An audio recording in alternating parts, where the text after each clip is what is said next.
Olá pessoal, aqui é o professor André. Nesse vídeo sobre comandos pneumáticos sequenciais, eu vou falar um pouquinho sobre o método cascata para 4 grupos. Projetos pneumáticos complexos atualmente estão cada vez mais sendo direcionados para eletropneumática ou para controladores eletrônicos, como o famoso CLP, o controlador lógico programável. Quando fazemos uso desses equipamentos, como o CLP, acabamos desenvolvendo um programa em computador que realize a sequência de funcionamento que nós desejamos. Então, para isso, em geral, utiliza-se um método conhecido como método passo a passo, que facilita muito o desenvolvimento de lógicas complexas de funcionamento para máquinas industriais. De qualquer forma, eu pretendo apresentar um pouquinho deste método cascata com 4 grupos, também para que fique mais claro ainda o vídeo que foi apresentado sobre 3 grupos. Então, acompanhe o vídeo. Então, a associação das válvulas da cascata, no caso de 4 grupos, nós temos aqui primeiramente uma sequência de trabalho como exemplo, onde pretendemos avançar o cilindro 1A, avançar o 2A, retornar o 1A, retornar o 2A e, por fim, avançar o 1A e retornar o 1A. Então, observe que são 2 atuadores, porém, o 1A ele tem aqui uma repetição de movimentos. Ele avança e retorna 2 vezes durante o nosso ciclo.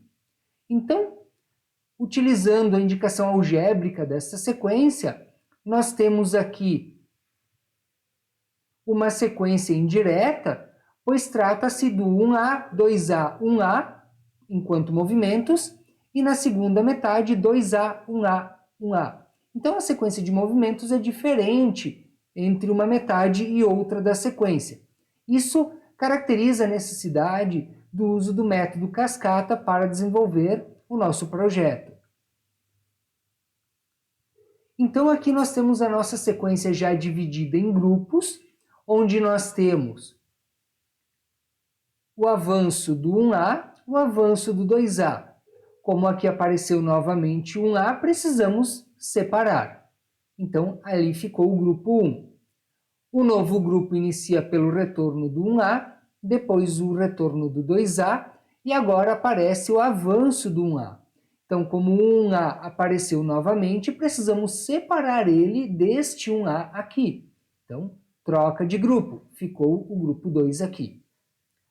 Aqui temos o avanço do 1A e em seguida o retorno do 1A. Então, grupo 3.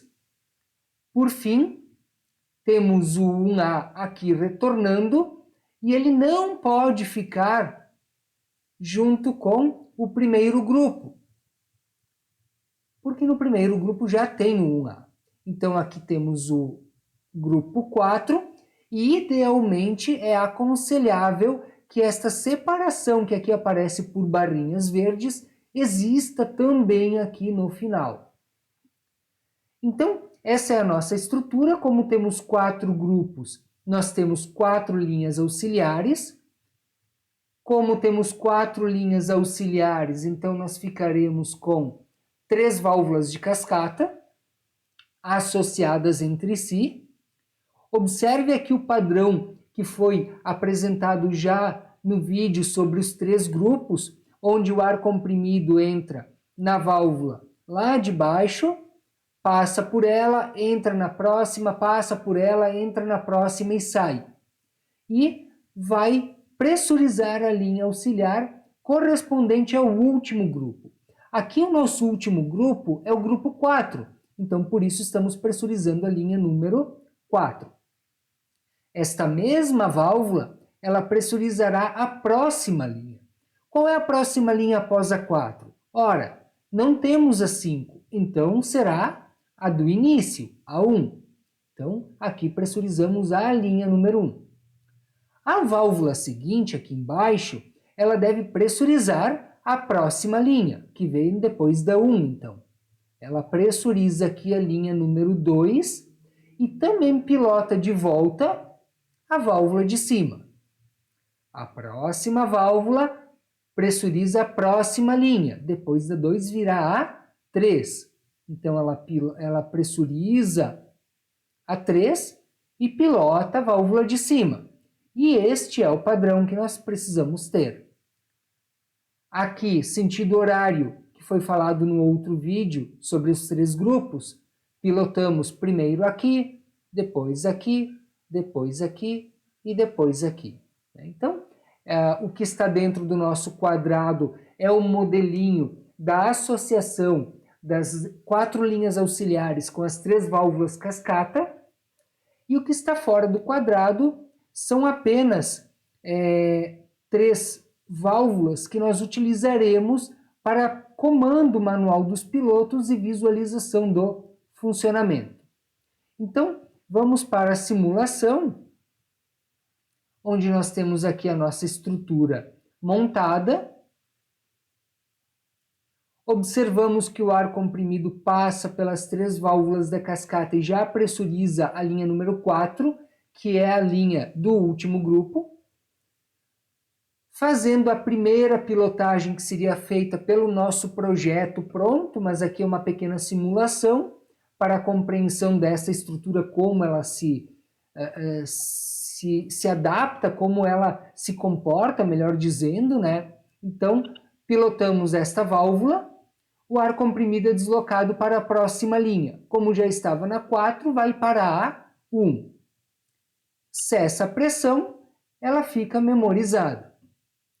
Segunda pilotagem da cascata. Desloca o ar comprimido para a próxima linha, número 2, e já coloca a válvula de cima na posição normal. Cessa a pressão, fica memorizada. Terceira pilotagem da cascata. Desloca a válvula, pilota a próxima linha, que é a 3, e já coloca na posição normal a válvula de cima.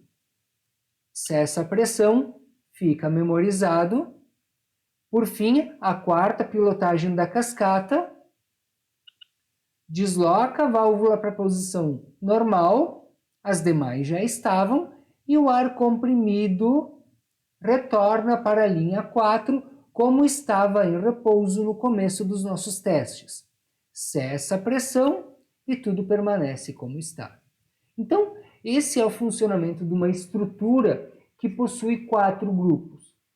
Se viéssemos a ter 5, 6, 7 grupos, teríamos mais linhas auxiliares, mais válvulas da cascata, sempre com esse tipo de associação, onde uma pilota a outra de volta para a posição normal. Como eu comentei antes, projetos com certa complexidade, como este mesmo, ou até projetos menos complexos, atualmente são criados, são desenvolvidos por meio dos controladores lógicos programáveis, os CLPs, e em geral utilizando o método passo a passo.